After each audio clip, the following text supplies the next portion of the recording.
I made a list for the best magic items. Now it's time to do a list for the best mundane items. These items are very easy to come by and they're very useful throughout the whole campaign. I feel like the 5e community doesn't put too much thought into it as much as the OSR community does. When it comes to these items, you should optimize and think like an OSR player to get the most out of them. Optimization isn't just about your build, it's also about the items in your inventory. In this video, I'm not going to cover tools because that can be another video. This is just mundane items and stuff that people don't know about. So welcome to Pack Tactics, where we buy bullseye lanterns. Let's start with that immediately. It's my favorite item because it's a flashlight. It casts a 60-foot cone bright light and dim light for an additional 60 feet. That's really far and hugely beneficial for everyone, especially for subclasses like Gloomstalker or Twilight Cleric. So they can stay in the back while you hold the light and shine ahead. I played with a party 2 years ago who took full advantage of this. We only traveled at night and we surrounded our cart with bullseye lanterns that shined in every direction, except for inside the cart. That way, our Gloomstalker was always invisible, and the rest of the party would count as unseen attackers if the enemy didn't have dark vision. Human bandits come to mind. Everyone gets advantage. You can also attach this item to your belt. I know that's not rules as written, but that's what people do with them. You can place it on the ground too and make it point in whatever direction you want. If you want to shine it somewhere else while it's on the ground, you can just use a free action to turn it. In combat, while it's in your hand or belt, you can pick the direction the light shines, completely free every turn. As for shining the light in combat while it's in your hand or belt, you pick the direction the light shines completely free on every turn, anytime. There are no rules on the direction you face. Then there's Find Familiars who can hold this, Unseen Servant, Mage Hand, you name it. I'm only scratching the surface really. In a dungeon crawl, you can have a cloth over it to hide the light, and then when you need to see far, you pull the cloth up to beam the light. Sometimes dark vision can't reach the other side of the room, or you might have a party member who doesn't have dark vision. You can shine the light for everybody to get the layout of the room and then hide the light again. This is really good for stealthing in dungeons. There's a ton of uses for this flashlight item, like Control Flame cantrip can make the light even bigger, for example. Once this item is lit, it lasts 6 hours for 1 pint of oil. Which brings me to oil. There's 3 uses for it. I normally just use it for fuel, but for more serious games in tier 1, you'll see this more in play. It's been boosted in 2024, where if you use the attack action with it, the creature has to make a dexterity saving throw. The DC is 8 plus dex plus proficiency bonus. On a fail, they'll be covered in oil. If the target takes fire damage before the oil dries up, the target takes 5 extra fire damage. Now, when it's on the creature and lit on fire, it's unclear how long the fire lasts. Some people think it's a dot effect that lasts 10 rounds. And if it is, then it's super strong, especially in tier 1. 5 damage automatically every turn is insane. But I believe it only lasts for 1 turn. The dried oil is what lasts for 1 minute, not the fire. But whatever, if you plan on throwing oil at creatures, ask your DM how this works. You can also douse a 5-foot space and burn it. It will last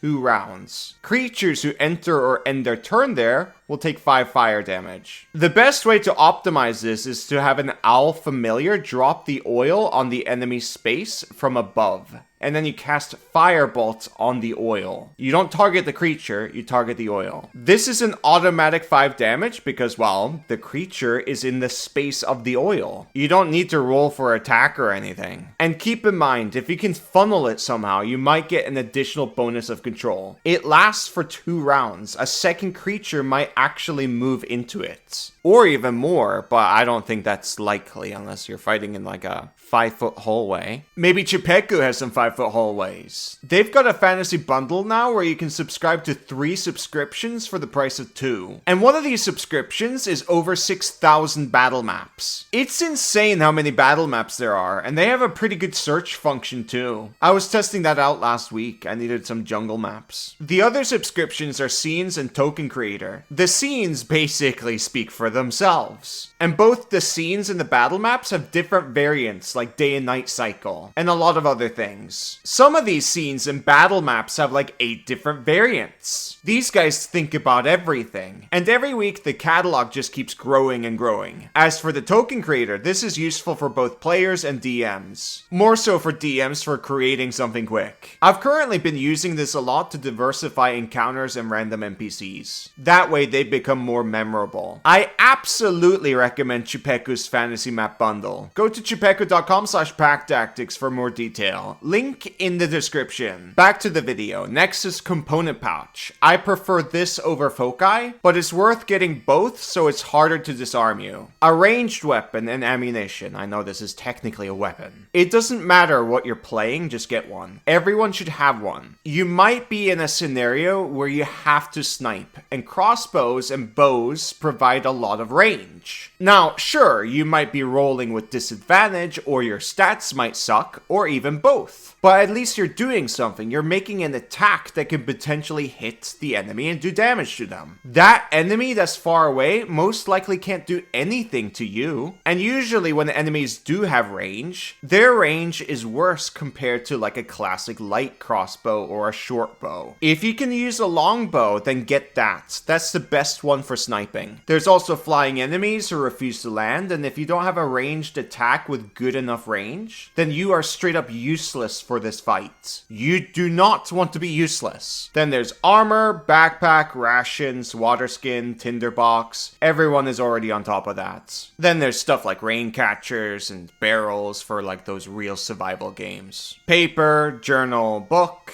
I like to make my characters a little bit of an artist. That way they can sketch people's faces and stuff. This is especially handy if you don't have minor illusion. Be warned though, and this especially applies to wizards. Be very careful with waters like lakes. I've had my entire spellbook destroyed by a lake. That really sucked. That made me so mad. I had to get a new one. But if you're a wizard in 2024, you don't need to worry about that, because you can choose what kind of material the book is made of. Obviously, you pick magic or something waterproof. Then we've got 10-foot poles. This and rope are like godlike items in Dungeons and Dragons. Sometimes you have to poke things from far away, like a trap or something. If you think a trap only activates against living creatures, then tie a rat or a chicken to the pole. In this video, I'm going to count animals as items, by the way. Then we've got 10-foot ladders to cross horizontal gaps, climb things. You keep this in your cart. I'll talk about carts and mounts at the end of the video. Mounts are items in this game, using the American definition. Drugs are also items. I am not going to cover drugs. Forget about it. Next, we've got a torch. It's used for throwing into rooms like flares, dark holes. You can attract attention with it. With the Find Familiar oil technique, anyone can just throw their torch into the oil without making an attack roll. And it's not going to dose the torch when the oil is gone. Next is Ram. It's used for breaking down doors. +4 to strength checks. With a friend, you get advantage. With a crowbar, you can pry open doors and chests and things. You can also reach things with this, you know. Tie it around a 10-foot pole and reach things and pull it towards you. Anyone who's used a crowbar in real life understands how useful this is. Rope. The more rope your party has, the better. Usually everybody has rope. Use rope used to be a skill in Dungeons and Dragons for many years. Not in 5e, but other editions. Rope is usually the length of 50 feet. You can easily tie this to another set of rope for 100 feet and so on. You can also tie people with it. You can make like a pulley.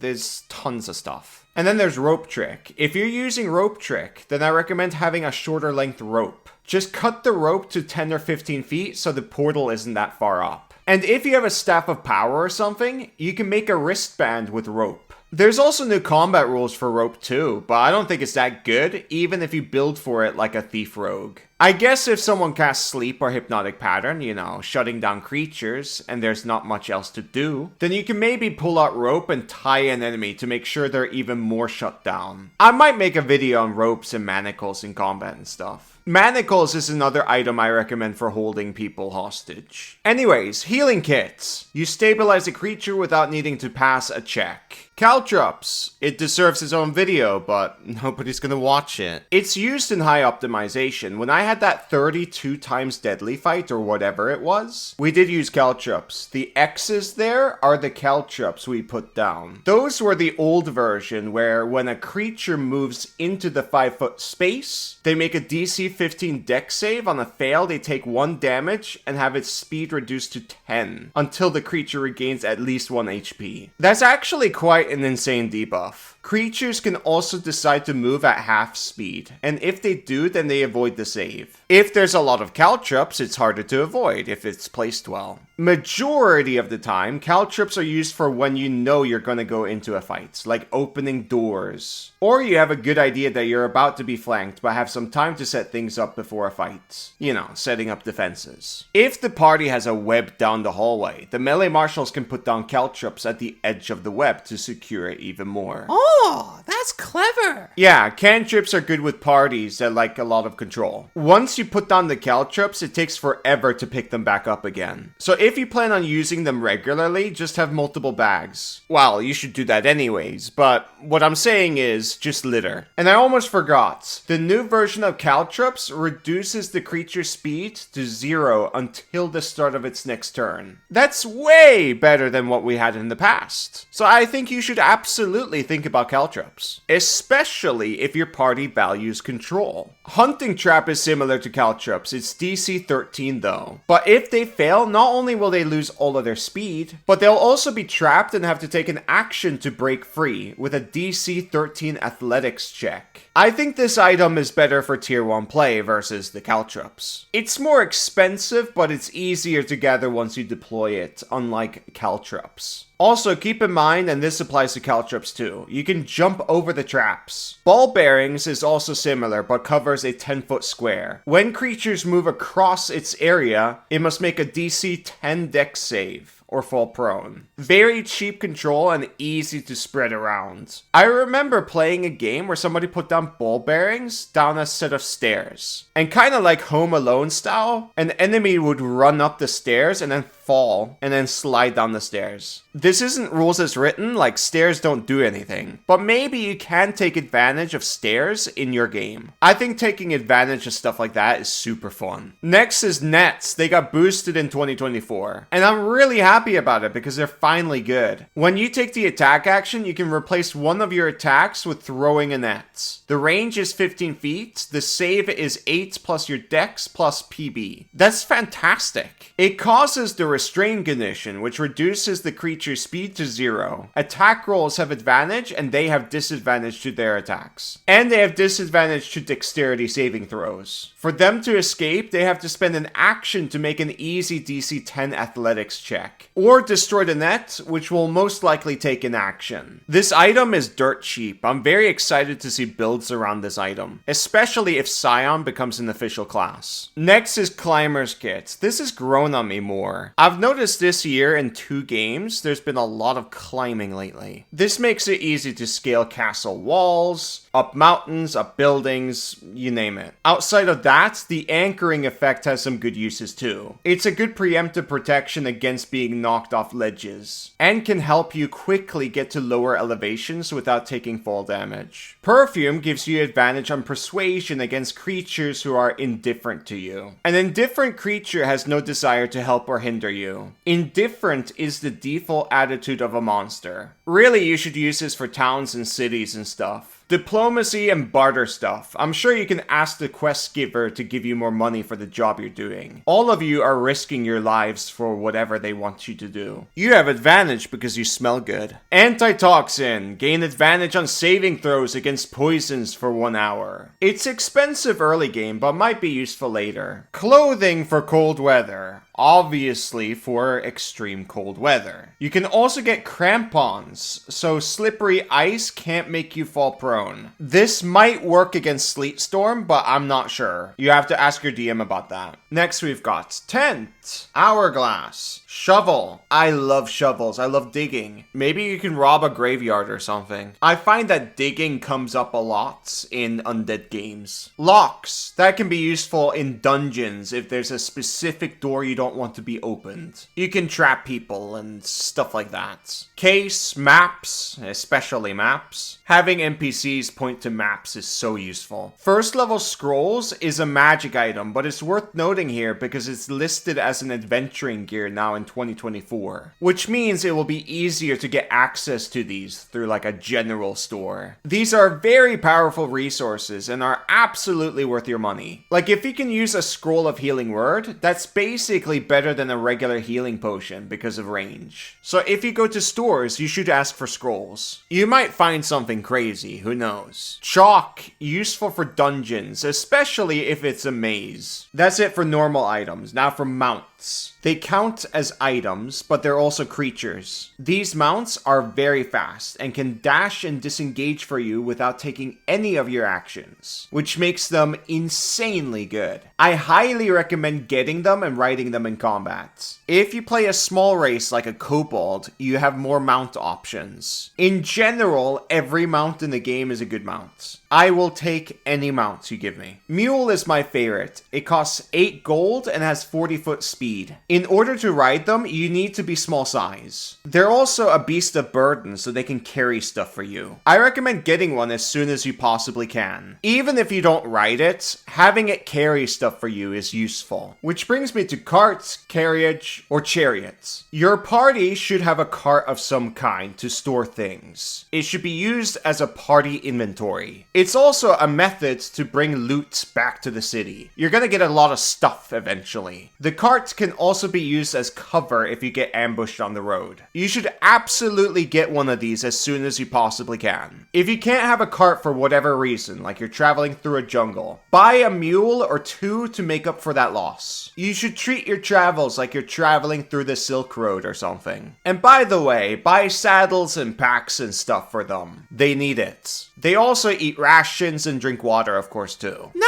for the other items that are completely out there. Like drugs. No, not drugs, but we can pick up some chicks. Chickens, Gator. Don't look at me like that. Chickens are mainly used for Animate Dead, which I've made a video about years ago, and it's still relevant today. You can also use the Bag of Rats tech with chickens, but that type of tech is really frowned upon by the internet and even the devs. I'm fine with it though. Like if the cleric wants to get some temp HP from the tech, I don't see any harm in it. It's not a big deal, it's just some temp HP. Next is Nary Crash. It's a parachute, so you don't take any fall damage. Now this one's interesting. Most people who know about it ban it. Tangler Grenades. These are alchemical non-magical items. Action to throw and has a range of 60 feet. It causes a 10-foot AoE that forces a DC 15 dex save. On a fail, the creature is restrained by the sticky white web. Creatures can try to free itself as an action, but good luck. It's a DC 20 athletics check. The webs last for an hour or 2. It's insanely good. This item has no cost though, so talk to your DM if you really want this item. You might be able to craft them with alchemy supplies. I know it's not listed at all, but I don't see any harm in asking. Kobold, what is the sticky white web? What is it made of? I don't know.